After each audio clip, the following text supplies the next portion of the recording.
নমস্কার বন্ধুরা, আজকে আমরা একদম সাধারণভাবে লাউ রান্না করা শিখব। কিছুটা কালো জিরে এবং কাঁচা লঙ্কা ফোড়ন দিয়ে একটু ভাজা ভাজা হয়ে যাওয়ার পরে আদা বাটা এবং আর কিছু লঙ্কা চেরা ছিল সেটা দিয়ে দিলাম। হলুদ গুঁড়ো দিয়ে কাটা লাউটা দিয়ে দিলাম, ভালো করে নাড়িয়ে চাড়িয়ে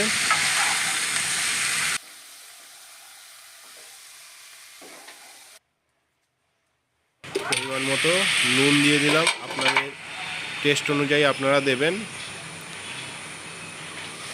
একটু নাড়িয়ে দেওয়ার জন্য ঢাকনাটা তুলে নিলাম।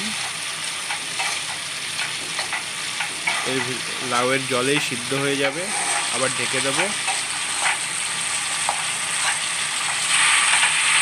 হয়ে এসছে প্রায় রান্না। আপনারা চাইলে ডালের বড়িও এর সাথে অ্যাড করতে পারেন। আমরা একদম সিম্পলভাবে খাই, তেল মশলা কম, এই জন্য আমাদের এভাবে রান্না করা। হয়ে এসছে বন্ধুরা রান্না আমাদের আজকের লাউ, কম তেল মশলায়। আপনারাও এটা পছন্দ করতে পারেন।